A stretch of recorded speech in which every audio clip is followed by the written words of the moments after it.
work for. Little up and under, and then use the long stride. Pretty play. Giddey keeps it himself and takes it up as he glides with the finger roll. What is up, and welcome to the uncontested post-game edition. I'm your host for tonight, Jacob Niffen, as the Thunder lose to the Pelicans in overtime, 128-125. We are proudly part of the Blue Wire Podcast Network and DailyThunder.com. If you do not already, be sure to subscribe wherever you get your podcasts from. Drop us a 5-star rating while you're at it. You can also find us on Twitter, Instagram, YouTube, Facebook, and TikTok. Folks, that was a game. That was a game. The Thunder lose to the Pelicans in overtime. In the first half, you probably said, well, they're going to get blown out. And then the second half, you probably said, well, they're going to win by 10. And then with under 2 minutes left to go in the game, you probably said, I don't know. Maybe they'll squeak it out. We end up in overtime. In overtime, I thought they were going to lose by 7+. They end up having a chance to take it to second overtime. What a wild game. The last one before Christmas. It was a fun one. So let's dive into this. First, I have my big takeaways, which are the career night for Shai. Number 2, slow first half.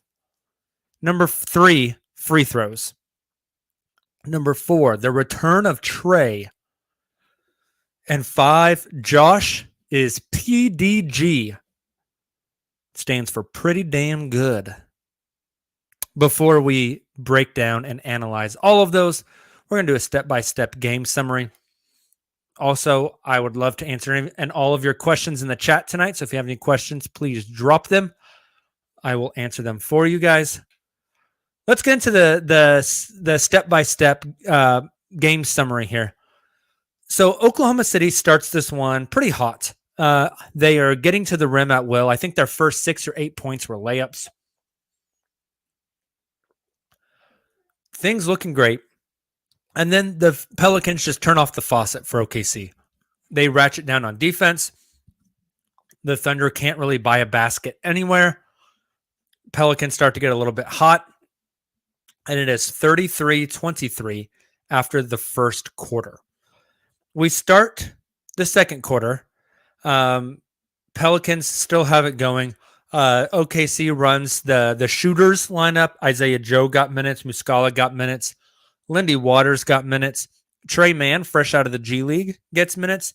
Most, if not all of the shooters really struggled tonight. I can pull up the stats here really fast. Let's see here. Lindy Waters, 0 of 1 from the field, 0 of 0 from 3. Isaiah Joe. I'm sorry, Lindy was 0 of 1 from 3. Joe was 0 of 3 from 3. Muscala was 1 of 3 from 3. Kenrich Williams, 1 of 3 from 3. Lou Dort, not really a shooter, 0 of 4 from 3. Jalen Williams, 0 of 3 from 3. Thunder just could not find the distance with a lot of those guys tonight. So the second quarter kind of starts to spiral, and we get to half. At one point in the second quarter, the Thunder were down by as many as 21. I think they go into halftime down 18. And at halftime, New Orleans had made 6 more threes and 6 more free throws than the Thunder. That's a lot of points. So 6 threes, that's 18 points. 6 free throws, that's 6 points. You're looking at 24-point difference at the 3-point and free throw line.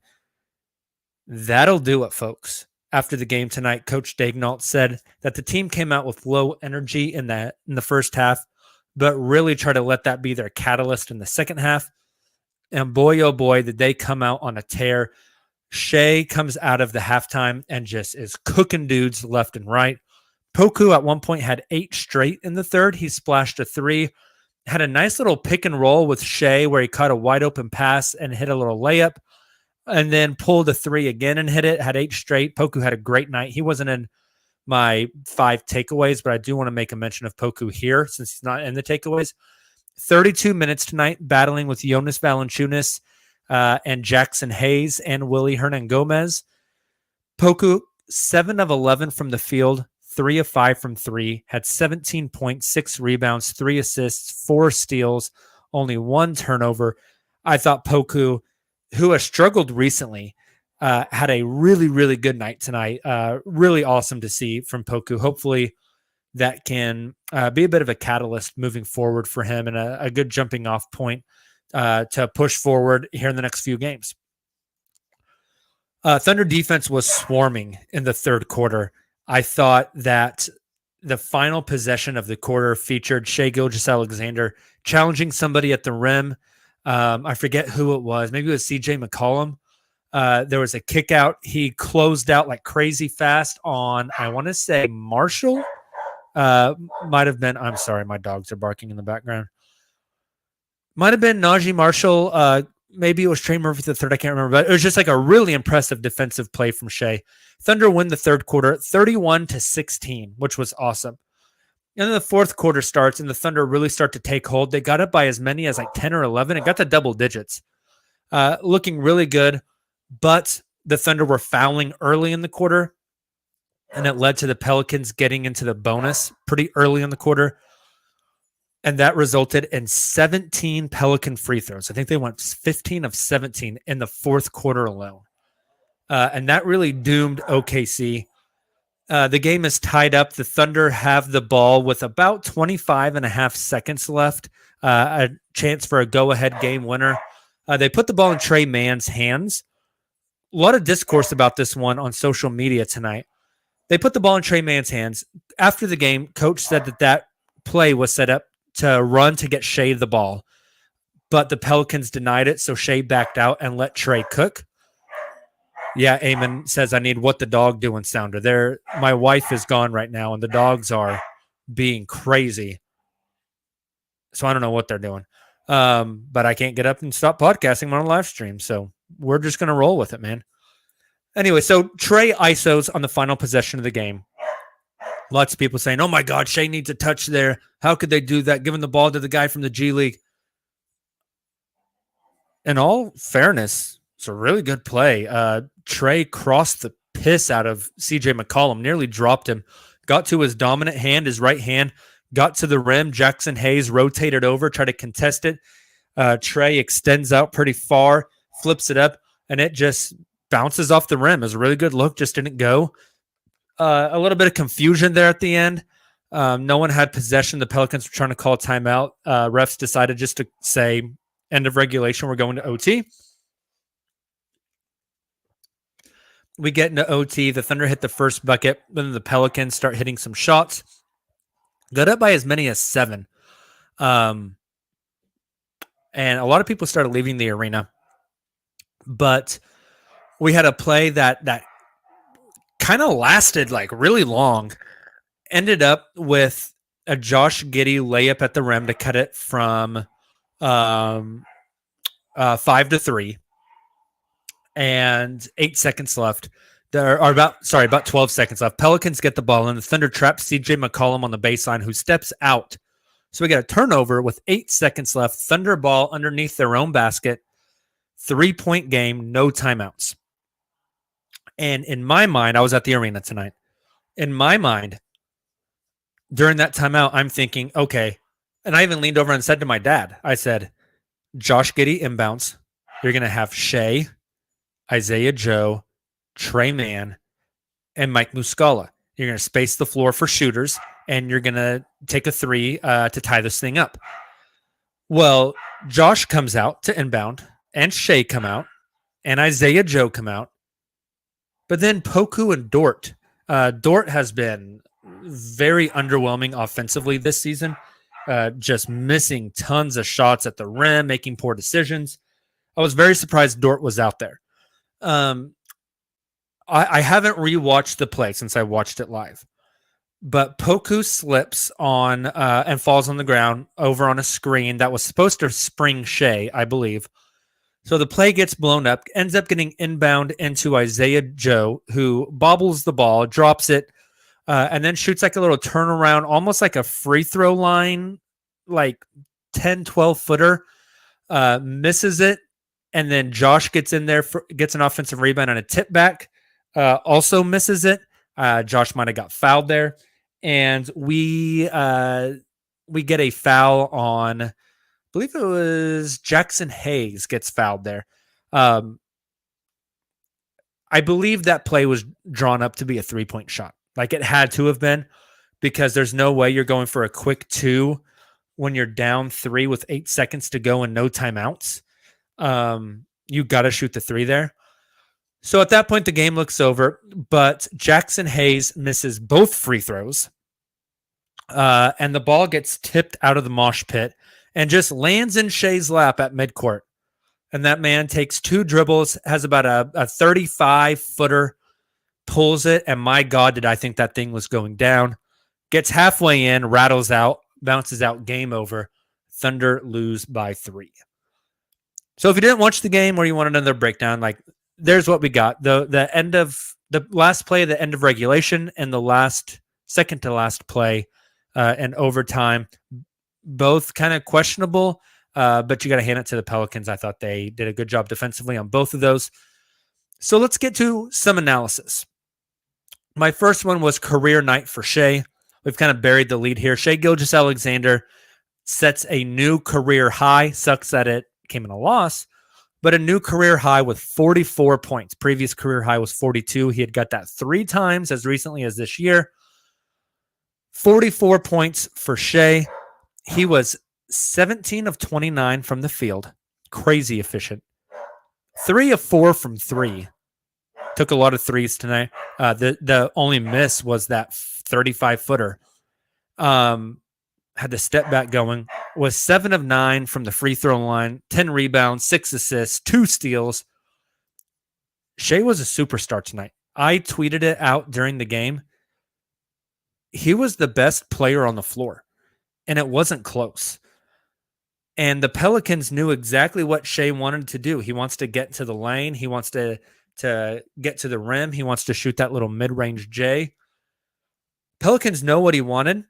The Pelicans have a guy that I thought has played the best defense on Shai all year in Herb Jones. And Shai just did whatever the hell he wanted anyways. I mean, they just could not stop that man. He had it going. And it was such a pleasure to see. I mean, he couldn't miss. He was 17 of 29 is just insane. One of those misses is that like heave at the end of the game. He also had a heave at the end of the third quarter. So if he wanted to preserve his shooting percentage or whatever, you like some guys do, he could have not shot those and been even more efficient. I just thought he was phenomenal tonight. Phenomenal this season. All NBA. Like, you can't say anything else. Like, he deserves, as of right now, he's one of the top 15 players in the league. He deserves an all NBA spot. He will definitely be an all-star here in a couple of months. And I can't wait to see it. So make sure you guys go vote Shai for the all-star game on your NBA app. So that's takeaway number 1 was career night Shai. Takeaway number 2 is free throws. The Thunder were 18 of 25 from the line tonight, 72%. It's not like them. Shai missed 2 on the same trip, which was wild. J-Dub missed 1. Kenrich Williams missed 1. The real culprit, Lou Dort, 4 of 7. Very, very inefficient night at the free throw line, on the offensive end in general for Lou Dort. 4 of 7 tonight from the free throw line, just not going to cut it. But it's not the Thunder free throws that I'm worried about. 18 of 25. The big difference in this one is the Pelicans were 33 of 40. They took 15 more free throws than Oklahoma City. They made 15 more free throws than Oklahoma City. 18 plus 15 is 33. I think my math is right there. They make 15 more free throws in a 3-point game. Like, that's the game for you right there. You even out those free throws, and it's an even game. Najee Marshall led the way for the Pelicans in free throw shooting he had 10. Trey Murphy, only 2 of 2 from the free throw line, but that man, 5 of 8 from 3, had 23 points. He really cooked Oklahoma City. And even though the Pelicans were down multiple starters, just the balance of scoring from them. When you look down the box score tonight, 15, 17, 10, 17, 23, 5, 21, 9, 11. Just a very balanced scoring night. That's 1, 2, 3, 4, 5, 6, 7 guys in double figures for them. Kind of just had it going a little from everywhere. Herb Jones only 4 of 10. I thought the Thunder did a great job on CJ McCollum, 5 of 18. But that free throw difference is the big one. And I mean, the Thunder took more shots, 102 to 94 in field goal attempts. They took less threes, 35 to 37. I thought some of the fouls, specifically the ones that were called on Josh Giddey, I thought were pretty weak calls. I thought Josh did a pretty good job defending with his body and being straight up and was still getting whistled. But I can't come in here and complain about free throw discrepancies whenever the Thunder benefited in both the Portland games on free throw discrepancy. But those Portland games, like Portland shot way more threes. The Thunder attacked the basket. I thought tonight both teams evenly attacked the basket, but the free throws were way weighted to one side. But you know what? Stop fouling people or be more aggressive on your drives to the rim, I guess, and get fouls. And then maybe you even up the free throw line discrepancy. So, but I did think free throws was probably the difference in the game tonight. I skipped my second one. Let's go back to my second big point, which was a slow first half. I mentioned it in my game-by-game breakdown or my play-by-play breakdown, but the Pelicans hit 6 more threes than the Thunder in the first half and 6 more free throws in the first half. And that's really the difference. And I mean, if the Thunder don't get down 21, maybe this game isn't close and they win it really easily. When you look at just the first half, the Pelicans were 14 of 29 from 2 and 8 of 21 from 3. The Thunder were 17 of 30 from 2 and 2 of 15 from 3. And that was really like they just could not buy a basket. The energy, especially offensively, looked like just really low. Some of the rotations on defense looked slow. Mark summed it up great in his post-game press conference, saying that this team just lacks some energy. You know, they really lacked energy to start the game and needed to pick it up in the second half, and they did. But the first half really doomed OKC. First half and free throws, really the big difference in this one. So 2 more takeaways. I got 2 more. The return of Tre Mann. Tre played 2 games in Las Vegas for the OKC Blue in the past 2 days, and then flew home either last night or this morning and joined the Oklahoma City Thunder.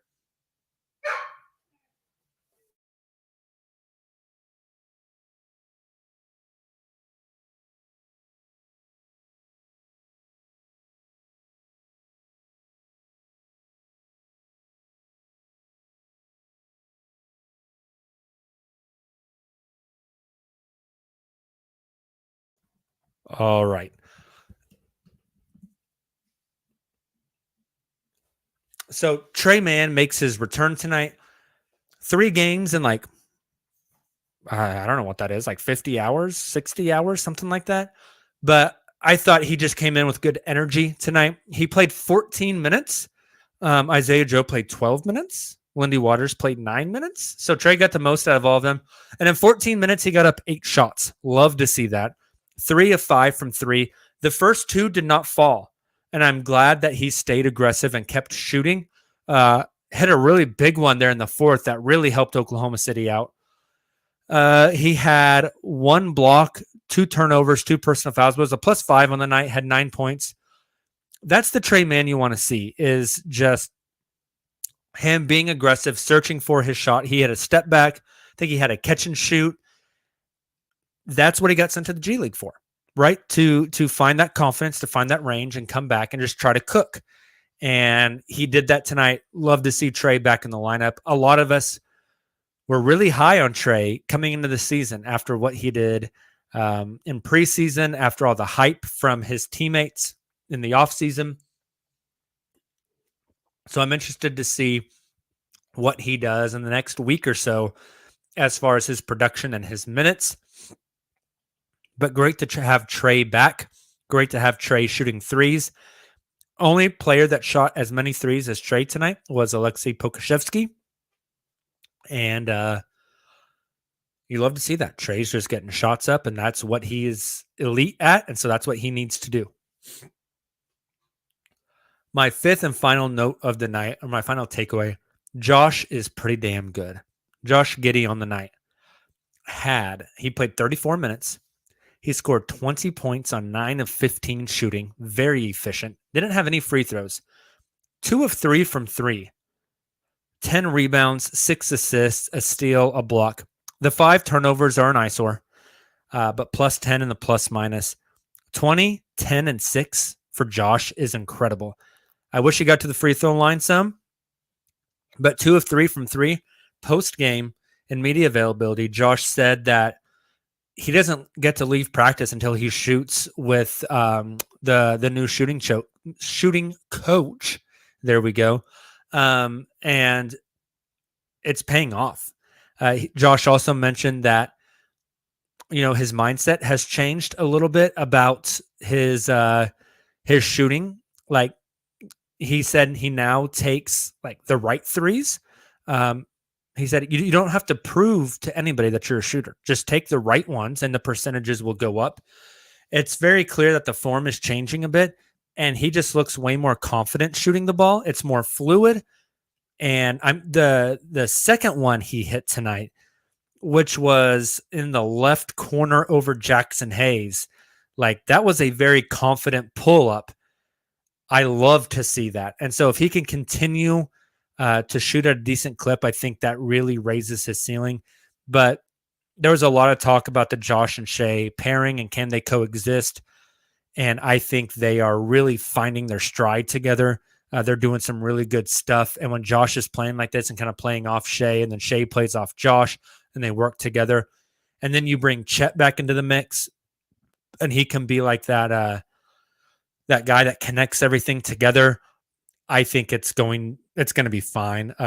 Tonight, per Nick Gallo from the OKC broadcast, tonight, Josh's 82nd career game. That's one full season. The kid's still 20. He's got a long way to go. He's got so much upside and so much runway to realize that upside. So I thought Josh was incredible tonight. I think he's been awesome since losing 10 pounds to the stomach bug or the flu or whatever the hell he had. I thought Josh has been great, and I'm excited to continue to watch him. He's been really, really good. Tonight was no exception. He got, like I said earlier, he got some cheap fouls, I think, that I don't really think he deserved, but it is what it is. Let's hit just a few questions in the chat before we hit the player of the game and then get out of here for the night. One says, chances we get a 50 piece from Shai this year? I think it's really high. He had 44 tonight. I think there's a chance we get a Shai 50 piece. I just hope it comes in a win. Poku got to get strong some more to reach his potential by hustle on D. I would agree with that. He has gotten way stronger since his first year. His legs have gotten much more mass on them, but I agree. He's got to get a little bit stronger. Poku turns 21 the day after Christmas, I believe. I think it's in 3 days. Poku turns 21. So incredibly young. Lots of time to grow into his body. Not super worried about it. Last one. How would you compare Tre's year 2 to Teo's? The way they are going seems a little similar, but I think Tre's offense will ultimately turn around and do more for the team. I think Tre has an elite NBA skill. Like, he is elite at one thing, and that is shooting. I don't think Teo Maledon had one thing that he was elite at. Teo was kind of like this slow it down floor general type of point guard. And shout out to Teo. He's been playing good in Charlotte. But I think the difference is Tre has a very definable NBA skill where Teo did not. A few more here. Tristan says, I missed a good amount of this. What was that final possession? Kind of touched on it earlier, but I think the set was probably to get Shai the ball. I need to go back and rewatch it. But Poku slips and falls. They can't get the ball to the set they were trying to run. They inbound it to Isaiah Joe, who I think just freaked out and shot the ball. But he's got to have more of an awareness to him that they got to get a three there. I also don't know why Dort was on the court at that point. Gable says 50 ball in the game before All-Star break. You heard it here first. I'm assuming that's for Shai. Would love to see that. Speaking of, Shai Gilgeous-Alexander is the uncontested player of the game when he set a career-high 44 points and you cook like you did tonight. Of course you're getting player of the game. So shout out to Shai. Good little Christmas gift to Thunder fandom a couple days before Christmas. Speaking of, want to wish a Merry Christmas and Happy Holidays to all of you who listen to the Uncontested. This show doesn't exist without you guys. We are so incredibly grateful and appreciative of you all. We wouldn't do this unless you guys listened, and you guys listen and interact and watch us live stream and interact with us on social media and buy our shirts and put our stickers on stuff. And we were talking about it in the Slack today, actually. It's just kind of incredible what our little podcast has grown into and the community we've kind of built from this. And so happy holidays from the Uncontested crew. We are all very, very thankful for all of you. Please don't ever think we are not. With that being said, I'm logging out of here. You guys have a great holiday. No Sunday show from the Uncontested this week, as it is Christmas Day on Sunday. Enjoy it with your families. Take some time out. Just kind of reflect, realize what you're thankful for, and just enjoy time with people. We will be back, I believe, Tuesday for the San Antonio Spurs game. I think they play on Tuesday. So we'll be back then. You guys enjoy the holidays. Have a safe and happy holiday. We'll talk to you soon. Until then, and as always, Thunder up.